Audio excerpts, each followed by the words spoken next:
Olá, amada do Senhor. Então, semana passada, no último domingo, eu fiz um vídeo sobre a submissão da mulher e, por acaso, essa semana toda eu estou fazendo um estudo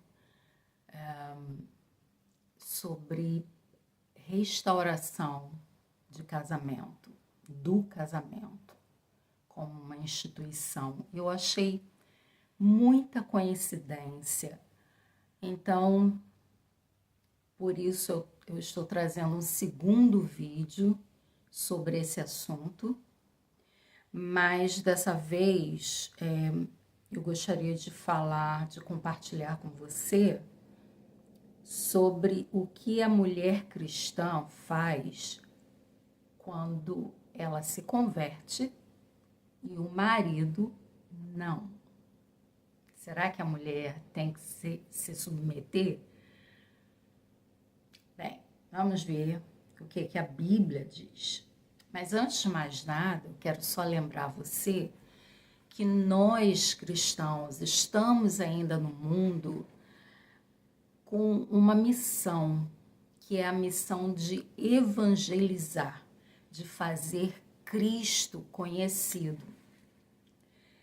Então, nós não podemos nos esquecer disso. E o texto de 1 Pedro, capítulos 2 e 3, aborda esse assunto. Como o cristão vive em meio a uma sociedade hostil ao cristianismo. Como deve ser o nosso comportamento como cristãos.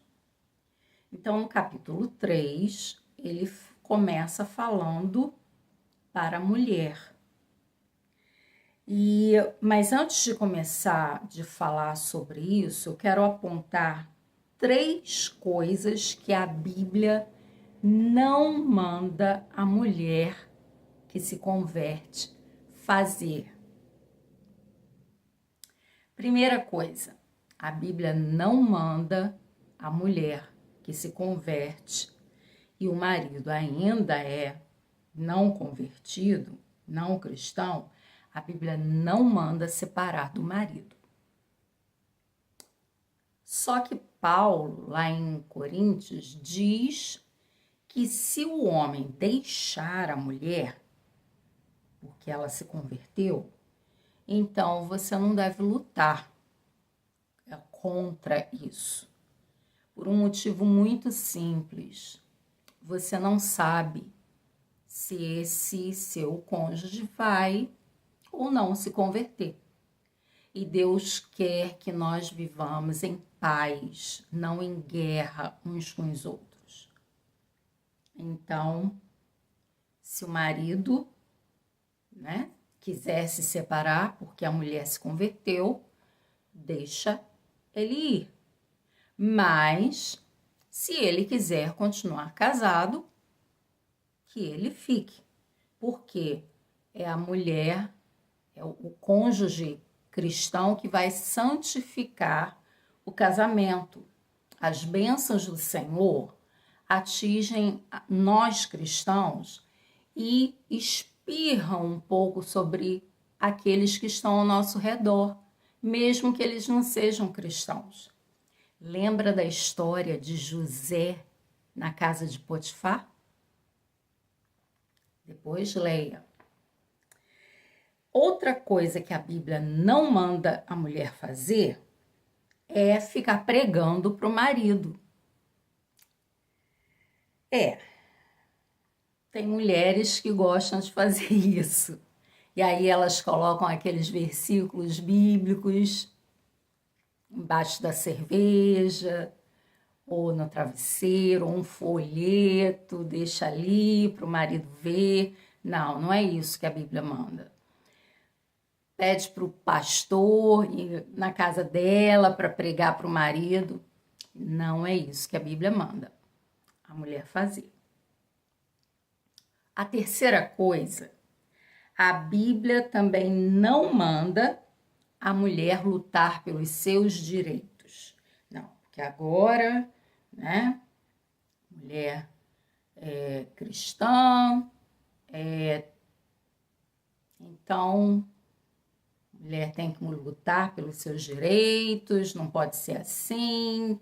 A mulher se rebela contra a liderança do marido. Não é isso que a Bíblia manda a mulher fazer. Então, sem lutar pelos direitos, sem se rebelar contra a liderança do marido,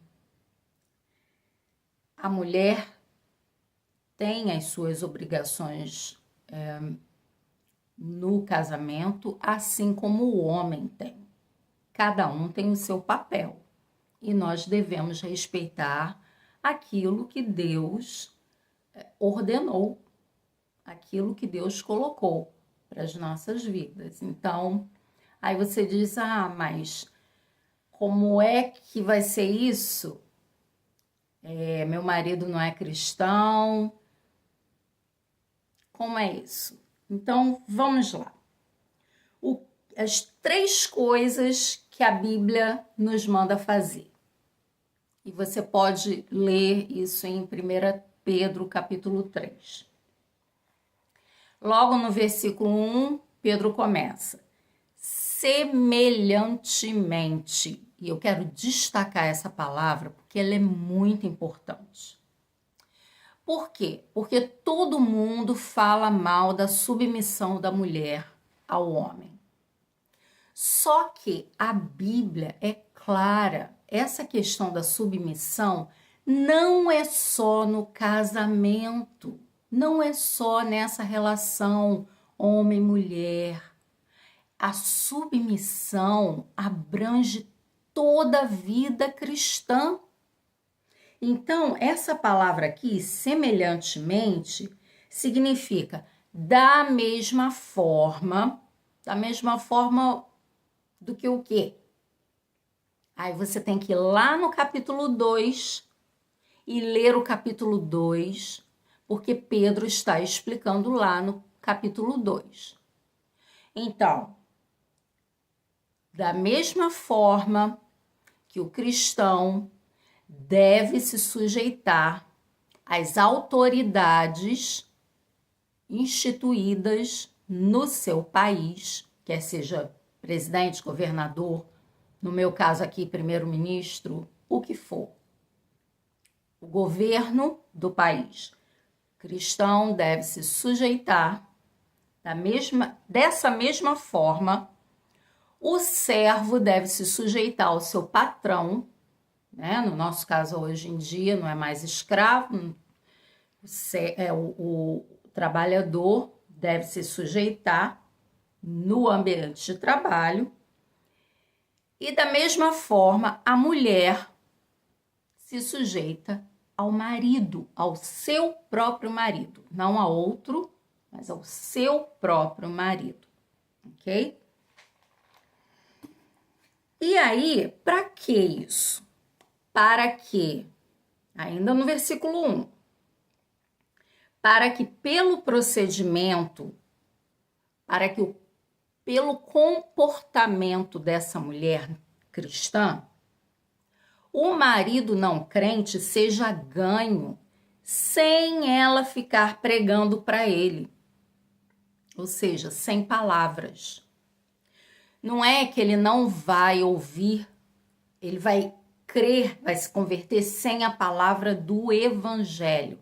Não, é diferente aí, tá? Então, essa sem palavra significa sem a mulher ficar falando para o marido. O que vai acontecer? Quando a mulher se sujeitar ao marido, quando a mulher se comportar da forma como uma cristã deve se comportar, o marido vai ficar aberto ao evangelho, para que um dia ele possa ouvir o evangelho e se converter e glorificar a Deus pela sua mulher. Entendeu? Então, a mulher não deve ficar falando. Mas o comportamento da mulher em submissão ao marido vai fazer com que o marido, né, fique mais aberto. Agora aí você diz, poxa, Késia, mas eu vou me submeter a um ímpio? Da mesma forma que a gente se submete às autoridades instituídas por Deus. Então, aquilo que não vai contra a palavra de Deus, você deve obedecer, mesmo que você não goste. As leis do país, você obedece. Da mesma forma em casa. Você vai se submeter ao seu esposo, mesmo ele sendo um ímpio. Por quê?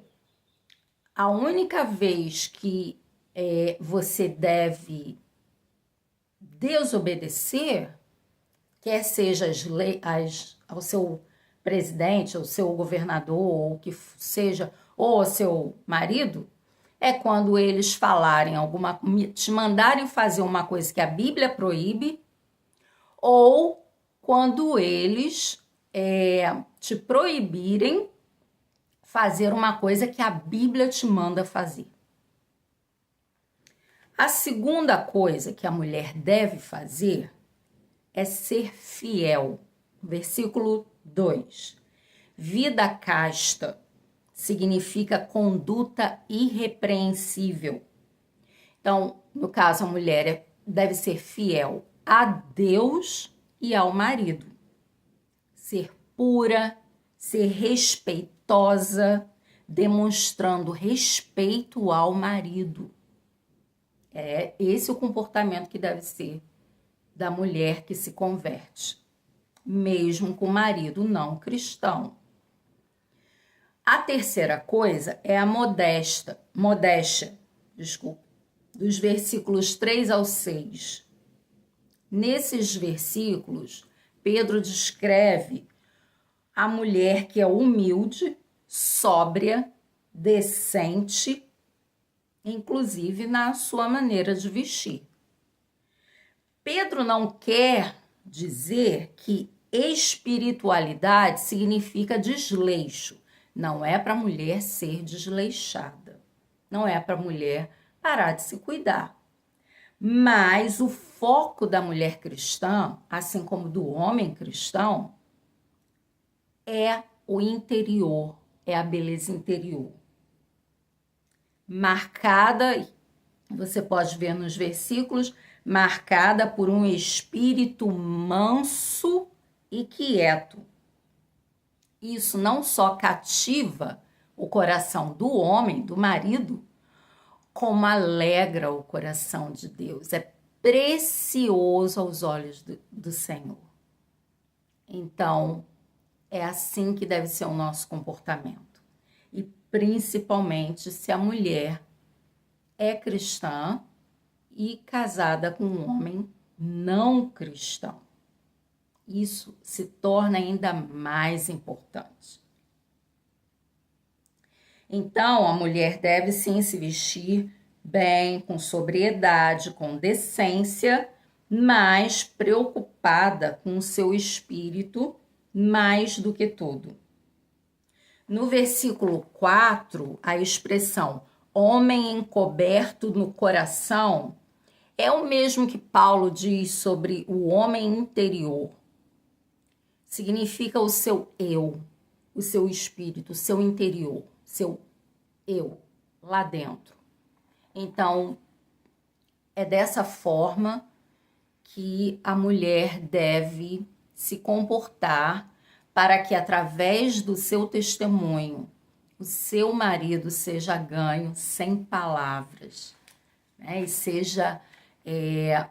esteja aberto um dia ao Evangelho. Então, é submissão, fidelidade e modéstia. Agora, um alerta para as mulheres que enfrentam maridos que são violentos. A violência física não é algo que Deus aprova e pode ser muito perigosa. Então, busque ajuda. Não fique esperando. Não tenha pena dele se ele bate em você, se ele te agride. Busque ajuda, converse com seu pastor, converse com alguém. Não fique calada, porque não foi para isso que Deus criou o casamento. Fica com o Senhor, que a graça e a paz do nosso Senhor Jesus Cristo esteja com você.